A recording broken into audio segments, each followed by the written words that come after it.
कोई भी सपना साकार करने के लिए सबसे जरूरी है सही कोच का होना। चुनिए NISM क्लासेस को और करें अपने NISM NCFM का सपना साकार। Download the app now. Hello everyone, welcome to the class. हमने लास्ट चैप्टर में चैप्टर नंबर 3 कंप्लीट कर लिया था और आज की क्लास में हम पढ़ेंगे चैप्टर नंबर 4 इन्वेस्टमेंट प्रोडक्ट्स के बारे में। तो चलिए स्टार्ट करते हैं। इन्वेस्टमेंट प्रोडक्ट्स होता क्या है? सबसे पहले हमें समझना पड़ेगा कि ये इन्वेस्टमेंट प्रोडक्ट क्या है। तो देखिए, financial plans are implemented and executed by using various financial products. The distributors of financial products are required to undergo a comprehensive certification covering the risk, return, holding period and operational details of the various financial and investment products they choose to distribute to investors. Investment products यानी जब भी हम securities market या mutual fund में investment करते हैं तब financial markets में हमें बहुत सारे ऑप्शंस देते हैं जिसे हम चूज़ करके उसमें इन्वेस्टमेंट करते हैं। इसी ऑप्शन को इन्वेस्टमेंट प्रोडक्ट्स कहते हैं। तो देखिए, इन्वेस्टमेंट प्रोडक्ट्स कई तरह के हो सकते हैं। यहाँ पे हम देखेंगे इन्वेस्टमेंट प्रोडक्ट्स जैसे पहला देखिए इक्विटी है, fixed income instrument, then alternate investment. ये तीनों इन्वेस्टमेंट प्रोडक्ट के मेन एग्जाम्पल्स है और इन्वेस्टमेंट प्रोडक्ट्स को इसी 3 ग्रुप में क्लासिफाई किया गया है। ये चैप्टर जो है 3 पार्ट्स में डिवाइडेड है। पहला होगा इक्विटी, दूसरा होगा फिक्स्ड इनकम इंस्ट्रूमेंट और थर्ड होगा अल्टरनेट इन्वेस्टमेंट। तो चलिए देखते हैं पहला इक्विटी क्या है। Equity, the various options available to investors for participation in equity markets are direct investment portfolio management services, equity mutual fund. Equity में direct investment, portfolio management services and equity mutual fund, ये 3 options investors के पास available होते हैं। Investor in तीनों में या फिर किसी एक में इन्वेस्ट कर सकता है। अब देखेंगे इक्विटी में डायरेक्ट इन्वेस्टमेंट क्या होता है। तो फर्स्ट है देखिए डायरेक्ट इन्वेस्टमेंट, इसके बाद होगा पोर्टफोलियो मैनेजमेंट सर्विसेज PMS, फिर है equity mutual fund. Equity mutual fund को 2 पार्ट्स में क्लासिफाई किया गया है, एक है मार्केट इंडिकेटर और दूसरा है वैल्यूएशन मेजर्स। मार्केट इंडिकेटर्स में जैसे मार्केट कैपिटलाइजेशन, दूसरा है स्टॉक मार्केट इंडेक्स और वैल्यूएशन मेजर्स में है प्राइस अर्निंग मल्टीपल, दूसरा है प्राइस टू बुक वैल्यू और थर्ड है डिविडेंड यील्ड। तो चलिए हम देखते हैं डायरेक्ट इन्वेस्टमेंट। डायरेक्ट इन्वेस्टमेंट यानी direct equity investment refers to those investment made by investors directly in the stock market for buying the company shares stocks.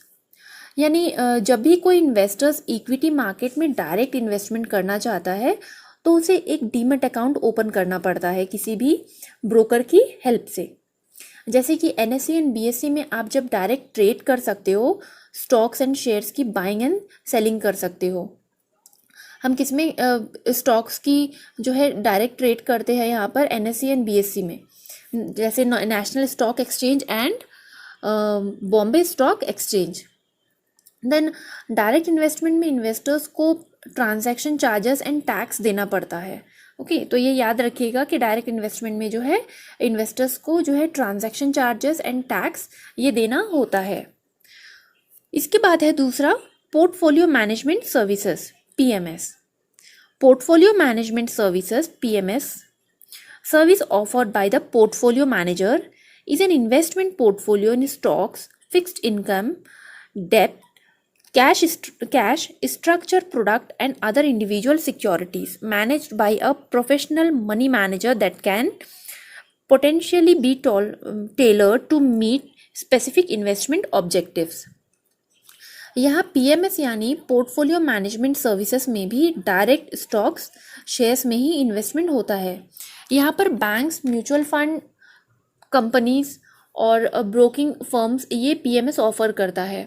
Okay, तो कौन ऑफर करता है? बैंक्स हो गए, mutual fund companies, then broking firms ये जो है पोर्टफोलियो मैनेजमेंट सर्विसेज ये ऑफर करता है।